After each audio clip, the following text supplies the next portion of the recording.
Now we are. I pledge allegiance to the flag of the United States of America and to the republic for which it stands, one nation, under God, indivisible, with liberty and justice for all. Morning. Good morning. Good morning. All right, I'll make a motion. The Board of Commissioners suspends the October 23rd, 2025 regular meeting minutes. Second? Roll call. Sabrina, Yes. Joel, Yes. Mike. Yes. Morning. Good morning. Shall I start? You shall. Okay. Just a few items as far as the data report's concerned. I did want to highlight a few sections. The reason we don't have Medicaid and child care data has a lot to do with the conversion from Job and Family Services to the Department of Children and Youth, the state, and the data is not available to us yet. So once it becomes available, we'll backdate data. As it relates to Public Assistance Division, just wanted to bring your attention to the transportation section. In the last, it says we issued 329 gas cards. Yep. That is factual. Yeah, that's what I noted, for 87 to 329. One of our vendors had a couple of vehicles that were down, and so they weren't able to transport during a few weeks. They do have one more vehicle to get up and running, so we offered our participants gas cards in lieu of that they could Gotcha. offer to family or friends to transport them. I So, have a question on Yeah. page 1. Yep. Under the net transportation, it says number of calls received is less than the net trips completed by the vendors. Is that because they count a trip going out and then if you have to pick them back up? Or why is the, which were you at? page 1, Uh-huh. down under net transportation? Mhm. See how it says total transportation related calls received, 699, but then it says total amount of net trips completed by vendors is 895. And I just wondered why there's such a big skew in that, or if we pick someone up, take them here, Multiple and then we trips. have to pick them up, that's why that's Yep. higher. And some of the trips could be to reoccurring places like Suboxone clinics or dialysis. So in that space, if they're calling for their week schedule, Oh, okay. then we would be counting the trips during a week as opposed to a day. So yeah, absolutely, that's the reason. Okay. That was it in the public assistance arena, unless you had questions.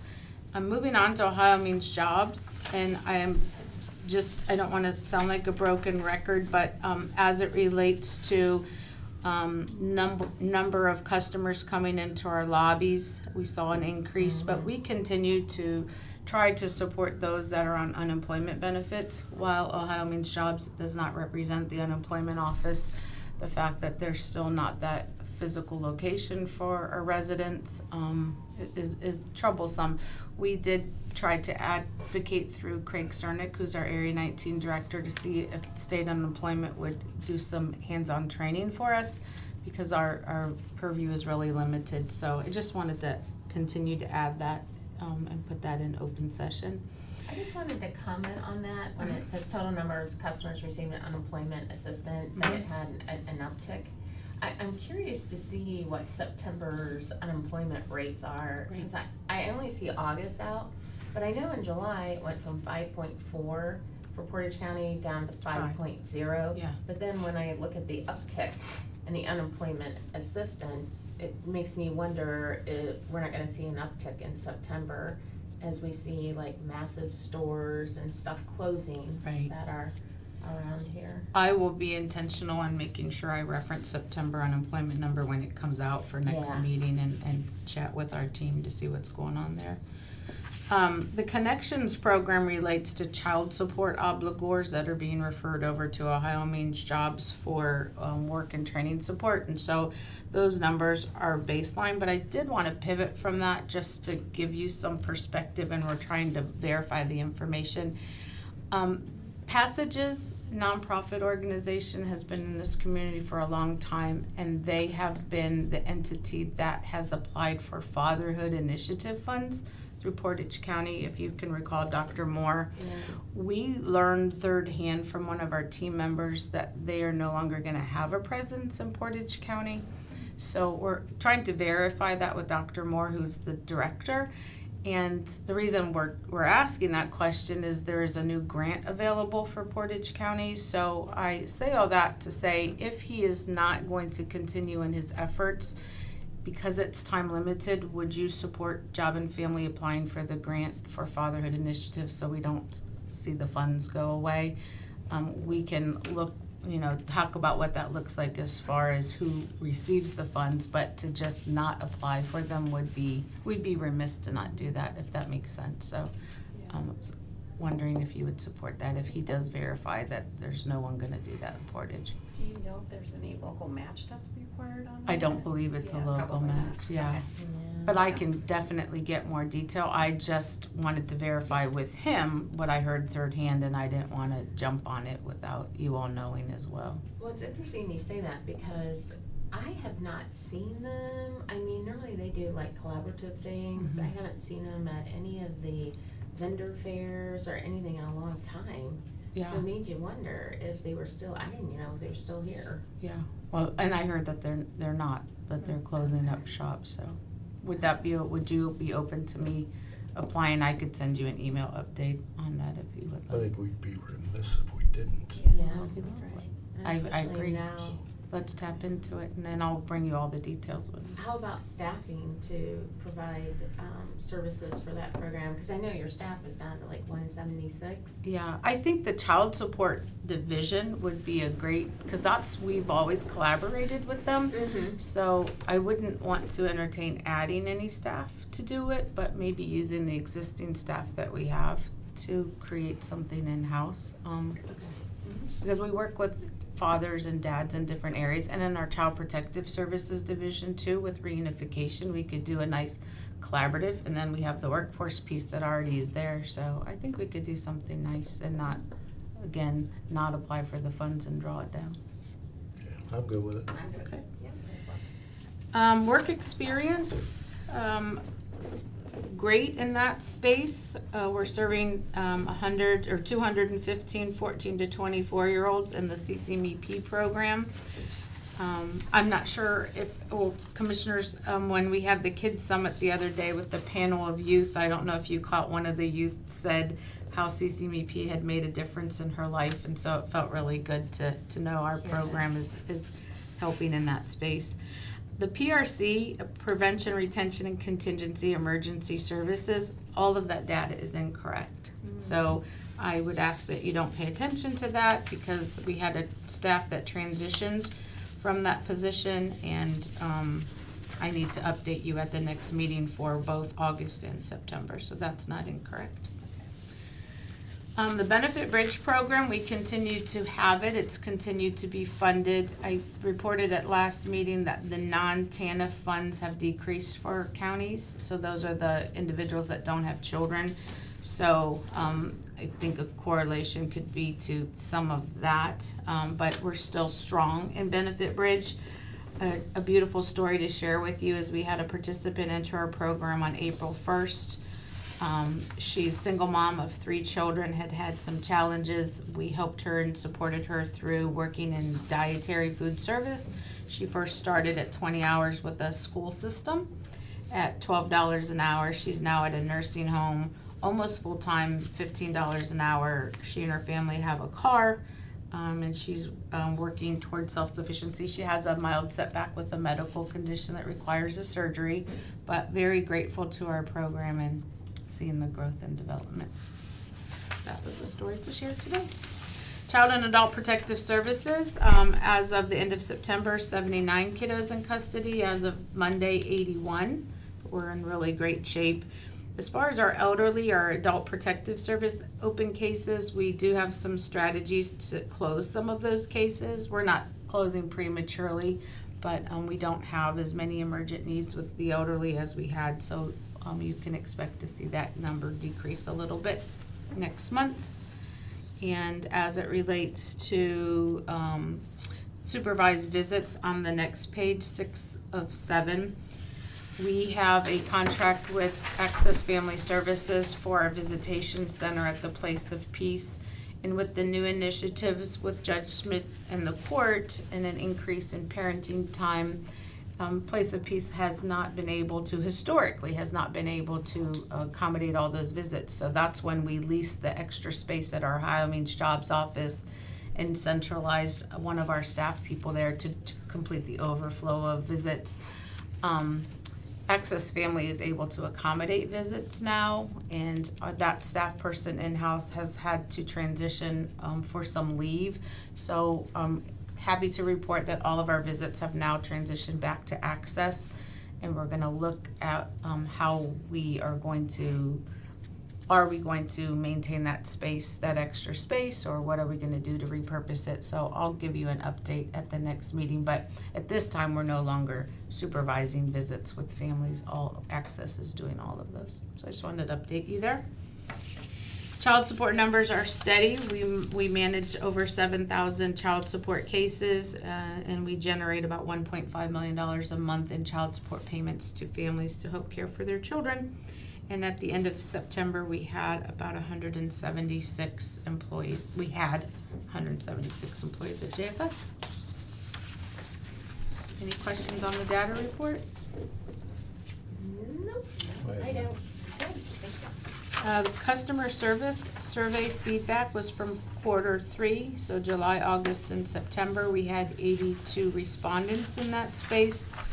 The two predominant divisions that responded about was our public welfare division on the second floor and Ohio Means Jobs division on Chestnut. By and large, I thought the survey results were good. I just wanted to note some of the feedback and some suggestions. One of the ones was relevant to a court date being scheduled out 3 months, and we have no bearing on when the court schedules dates, so some of these things are out of our control. Definitely customer service as it relates to treating people with dignity and respect. We always are watching in that space. You know, there were suggestions on more phone availability and wait times, and unfortunately, I should say, we don't have the additional funds to increase our staffing levels, but we do continue to try to look at efficiencies to meet the needs of the public.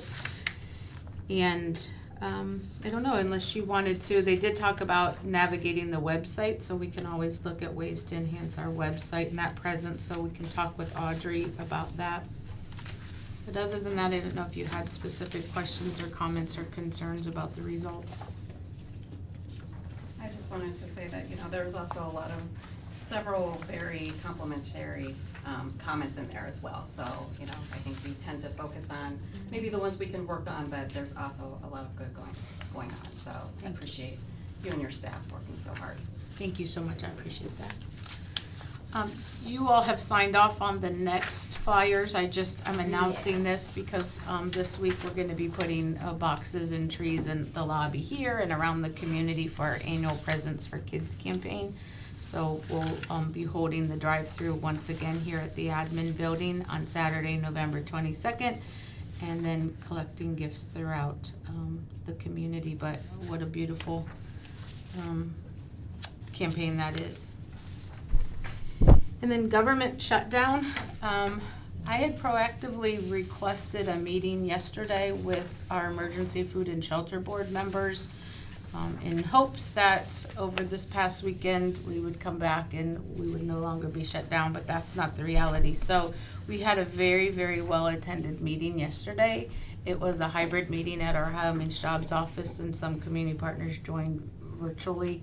I would say there were close to 15 community agencies that represented that have wanted information and wanted to share information about what they're doing to prepare for the shutdown. So if indeed the SNAP benefits are impacted, if the government doesn't reopen and refund SNAP, we know that close to 15,000, it's 14,900 residents are qualify for SNAP benefits in Portage County. And so in that space, those 15,000 individuals can load their benefits anywhere between November 2nd and November 20th. So the benefits are not made available on one single day for all of them, it staggers. And so I was coming into the meeting, I went into the meeting to say, we know, because we are gonna have an increase in call volume and more lobby presence, because people are gonna want to know how we can support them in this space. I was originally outreached and said, do you want us to verify that they're SNAP recipients? Is there data that you would like to be able to help serve them? And I was so proud and pleasantly surprised that the community partners said, no, we're servant leaders, we're gonna buckle down and do what we can, and we're just gonna serve. And so they did not want us to add that piece to it. There's a couple organizations that are gonna enhance hours. Center of Hope is gonna expand hours on Sunday, because that's the first load day of the month, is Sunday, November 2nd. Access Family Services is gonna do special accommodations for residents over 60 and Meals on Wheels. Other organizations are continuing to try to pull food together. We know Portage Foundation is collecting money for this cause, and United Way has a volunteer outlet through their website. So our Audrey, JFS's Audrey, Public Information Officer, is taking today all the information that was shared as far as special enhancements and creating a part 2 press release to go to the Record Courier and the Portager, just to say we've convened, this is what our strategy is as a community, and we just go at it that space. We committed to meeting every Monday for the next 4 weeks, just to do touch bases on how's food supplies and what are you seeing. So we'll make those meetings hybrid as well, so every Monday at 2:30. And so in that space, if you don't mind, or I can shoot it to you instead of having it come up in paper as the press release, if I could email you the press release so we can get it to the press immediately, but I'll shoot you the press release is what we were planning to send out. But I think from a community perspective, we have a profound network of community partners that they're just stand up, and I think we're just gonna face it and deal with it. And who knows, maybe this won't happen, and by Sunday we'll hear better news, but that's how we're preparing for it at this point. And Kelly Jo, I was on the call yesterday, and one thing I could say was I was really impressed with Access Point, and that they were gonna help folks 60 or over, and that if they were not able to come in, they would actually set up appointments and go to the seniors to assess them. And a lot of times they say when they assess them for one thing, they then realize they can qualify for other things that they may not be aware of. Yeah. So No, it was truly wonderful. a joint effort, and everyone, just like in COVID, the greatest thing about Portage County is our people, and when we have crises or disasters, we really pull through, and I am confident that we'll be able to do that again for this. Well, not knowing how long this is going to go on, this Yeah. craziness, Yeah. I think Portage County's committed, and the people that do step up is absolutely unbelievable. Mm-hmm. So I thank you for the push and drive of overseeing and watching and making sure things are being dealt with, and that's the hardest part. Yeah. It really is. People sit back and they have no clue, and we have no clue what's going on. Yeah. But I certainly know we appreciate that. Thank you. We will see an increase in call volume, so some of those calls could trickle up here. We're going to put more staff in our lobbies all of next week. I know the health district is gonna come and join us. Mm-hmm. And so we'll have some community partners on the second floor, just to navigate what people's needs are. They're doing a data analysis of the SNAP recipients and their area codes, or not their area codes, their zip codes, so that we can help to get them to the food pantries and food distribution sites closer to their homes. So we're working in tandem with the health district to get that data, but I appreciated their offer too. But just so you know, we anticipate volume, and we'll just day at a time. Sure. Okay. And the last thing is, last year, you all approved us engaging in, this is not our group home, but a separate lease for a home on Central Avenue. We had several kids in custody that had developmental disabilities and they were on special waivers. And while we had the direct care providers tied to the kiddos, we didn't have the infrastructure in which to place them. So in the house that we leased on Central, we've had 3 kiddos transition in and out of that house for the purpose of care, but we've since transitioned them to more permanent housing. The house had sat for a few months and I made a decision to move out of that lease. The lease expires December 1, but our landlords were able to find another tenant, and so we're actually gonna vacate at the end of this week, but we don't want a house to sit with, in that space. So I just wanted to let you know, you probably see the resolution to terminate the lease early, and that's just because we don't have any kiddos there. That's good. Yeah, it's a good thing, good problem to have, issue to have. And that concludes my agenda. Well, appreciate you. Any questions? Thank you all. Stay warm. Thanks, Kelly Have a Jo. good day. Okay, you guys ready for miscellaneous? Yes, ma'am. Rock on. All right. On a motion, the Board of Commissioners acknowledge receipt of the Portage County Revolving Loan Fund balance sheet dated September 30th, 2025, as presented by Neighborhood Development Services. Additional supporting documentation available upon request. Second? Roll call. Sabrina, Yes. Jill, Yes. Mike. Yes. In accordance with Ohio Revised Code, Section 325.07, the Board of Commissioners acknowledge receipt of the monthly record of proceedings and transactions for September 2025 as presented by the Portage County Sheriff's Office. Additional supporting documentation available upon request. Second? Roll call. Sabrina, Yes. Jill, Yes. Mike. Yes. In accordance with Section Ohio Revised Code, Section 325.07, the Board of Commissioners acknowledge receipt of the Portage County Sheriff's Transporting Report for September 2025 as presented by the Portage County Sheriff's Office. Additional supporting documentation available upon request. Second? Roll call. Sabrina, Yes. Jill, Yes. Mike. Yes.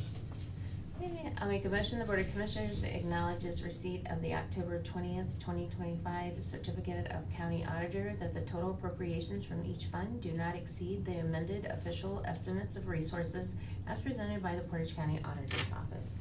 Second? Roll call. Sabrina, Yes. Jill, Yes. Mike. Yes.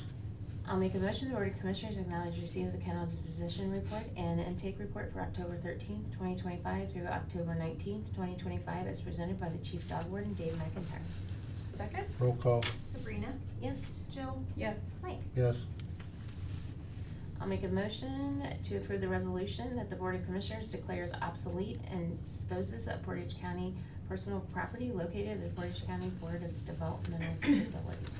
Second? Roll call. Sabrina, Yes. Jill, Yes. Mike. Yes. Okay. Madam Administrator, do you have anything to add to our beautiful Tuesday morning meeting? No, Mr. President, I do not at this time, thank you. Ms. Cassidy? Do not. Commissioner Crawford? I do not at this time. Commissioner Bennett? Of course I do. All right then, we'll go ahead and, No, I gotta pull it up, hold on. I just wanna make a brief announcement, don't worry. It won't be long. And, first of all, I just wanna remind all of our land bank partners that the Ohio Department of Developmental Disability has released the fiscal year 2026 guidelines for the Brownfield Remediation Program. As with the building demolition and site revitalization program, the timeline submission is limited. It's a very narrow window. As a matter of fact, the application period opens Wednesday, November 12th, and closes Friday, December 5th. Eligible sites include brownfields, abandoned, idled, or unused industrial, commercial, or institutional properties with known or potential hazards. So please submit site recommendations to Olivia Paiwan at Portage County Land Bank as soon as possible. The next thing I want to remind everyone for our community partners with the opiate epidemic and everything for our pharmaceutical settlement funds for the One Ohio, in case and anyone missed it, the second round with a request for proposal is gonna be released in December and will begin accepting funding inquiries as soon as January 26th. So I just wanted to make sure, cause again, it's gonna be here before we know it with the holidays and stuff, just to remind everyone that there's opportunities for grants. That's it. You sure? Let me think about it. No, I'm sure. Look again. All right, we moved our public comment up to 10 a.m., so let's recess until 10 a.m., please. Sounds good. You know,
You're welcome. Okay, welcome back from our recess.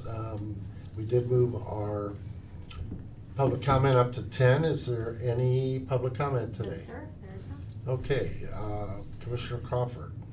I just wanted to remind everyone that we're holding our last coffee with commissioners for the year. It will be tomorrow at 9 a.m. in Manaway at Restoration 44 on Main Street. So hope to see Yes. And Sabrina's everyone there. buying. And I'm buying with Mike's credit card. Thank you. Thank you. Do you have anything to add? I do not, other than I hope to have a nice turnout tomorrow. Yes, Look forward please to come out seeing everyone. and say hello. Madam Administrator, anything to add to the meeting? No, sir, All thank right. you. Cassidy? No, I'm good. Thank you All very much right, for asking. I'll entertain a motion. I'll make a motion to adjourn. Second? Roll call, please. Sabrina, Yes. Jill, Yes. Mike. Yes, see you on Thursday.